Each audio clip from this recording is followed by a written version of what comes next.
Okay, so next topic, that is oligopoly.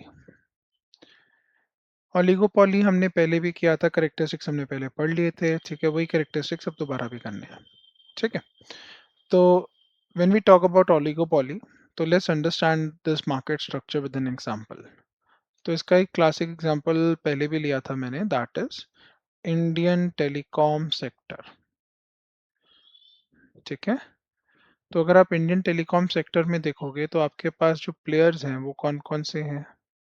तो players हमारे पास चार हैं, तो जियो, एयरटेल, वी आई और एक बीएसएनएल, ठीक है। तो बीएसएनएल बोल लो या फिर एमटीएनएल बोल लो। अब तो खैर एमटीएनएल खत्म ही हो गया, अब तो वो बीएसएनएल का ही पार्ट है, तो बीएसएनएल ही है मेजर, ठीक है। तो चार प्लेयर्स हैं हमारे पास। तो करेक्टरिस्टिक्स में क्या आ गया, तो ओलिगोपॉली में क्या होता है, so here we are having few firms, ठीक है। तो नंबर ऑफ सेलर्स जो होते हैं, तो नंबर ऑफ सेलर्स जो है वो क्या है, वो लिमिटेड है, ओके। नेक्स्ट, अब जो अब नंबर ऑफ सेलर कम है तो मीनिंग क्या, कंपटीशन कम है। कंपटीशन कम होगा तो मींस प्राइसिंग पावर क्या होगा, दैट वुड बी हाई। तो firms are having considerable pricing power. जैसे प्रीवियस लेक्चर्स में भी मैंने एग्जांपल दिया था कि जब ये कंपनीज जो हैं, टेलीकॉम कंपनीज हैं, जियो, एयरटेल, वीआई, जब ये लोग अपना रेट बढ़ाते हैं तो आप कुछ कर सकते हो। तो एज अ कंज्यूमर आप कुछ भी नहीं कर सकते, ठीक है भैया, जो रेट दिया है वही रेट फॉलो करो, लो भाई वही सी रेट पे रिचार्ज कराओ। तो ऐसा तो है नहीं कि आपको कोई ऑप्शन देते हैं, आपकी बात सुनते हैं, या आप जब बोलते हो कम कर दो तो ये कम भी नहीं करने वाले, करेक्ट। तो कुछ नहीं होगा। तो यहाँ पे क्या है, पावर किसके हाथ में है, तो पावर जो है, pricing power lies in the hand of these firms only. तो ये जो रेट डिसाइड करेंगे भाई, एज अ कंज्यूमर हमें वो फॉलो करना पड़ेगा, हमारे पास कोई और ऑप्शन नहीं है, ओके। नेक्स्ट, अब अगर मान लो यहाँ पे चाहूँ, अब देखो नंबर ऑफ सेलर्स कम है।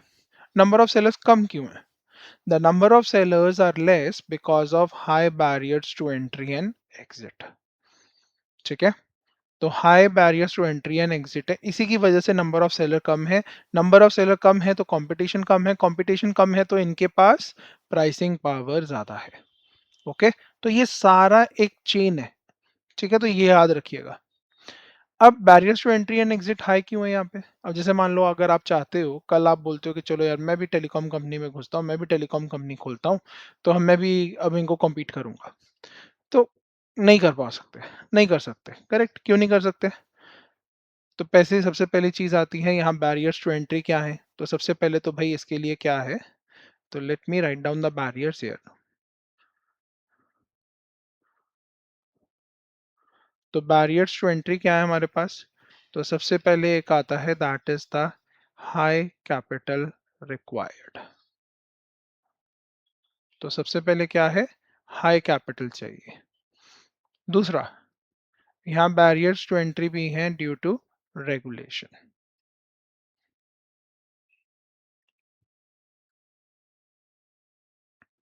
ठीक है। नेक्स्ट, अब यहाँ पे ये लोग जो प्रोडक्ट बेच रहे हैं, प्रोडक्ट या सर्विस ही दे रहे हैं, तो प्रोडक्ट और सर्विस जो ये दे रहे हैं वो लार्जली क्या है, दैट इज होमोजीनियस। हेट्रोजीनियस हो सकता है, याद रखना ये हेट्रोजीनियस हो सकता है, बट लार्जली जो रहता है, ठीक है, जो जर्नल में अगर आप बात करोगे तो दैट इज होमोजीनियस, ओके।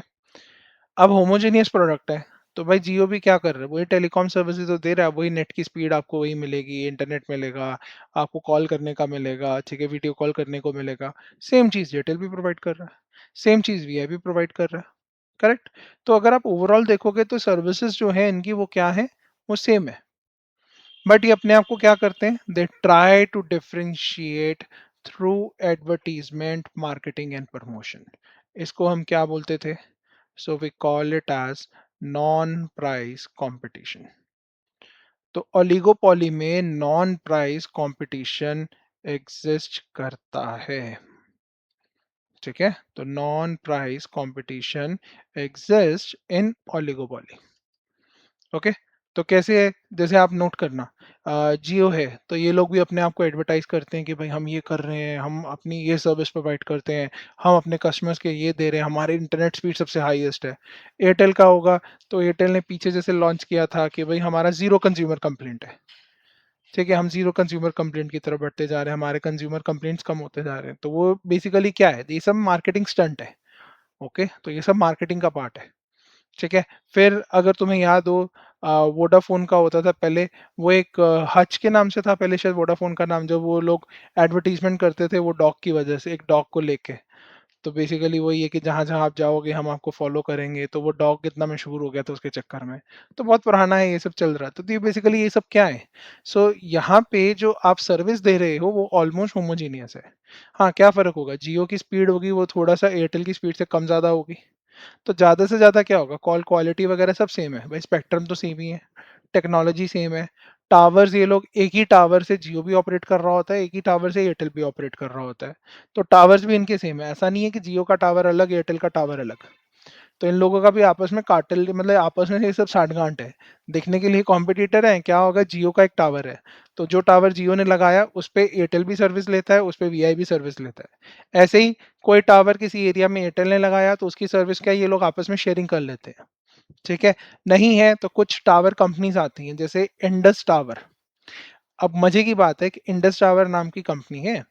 अब वो कंपनी बनाई गई है स्पेसिफिकली टावर्स लगाने के लिए। उस कंपनी का काम एक ही है कि भाई वो कंपनी टावर लगाएगी, ठीक है? तो मोबाइल टावर्स ये सब लगाती है और ये जियो, एयरटेल, वीआई इन सबको सर्विसेज प्रोवाइड करती है। अब वो जो इंडस टावर है वो एक्चुअल में जॉइंट वेंचर है किनका? इन तीनों कंपनीज का। तो जियो का, एयरटेल का और वीआई का। कभी सर्च करके देखना। It is by the name of Indus towers.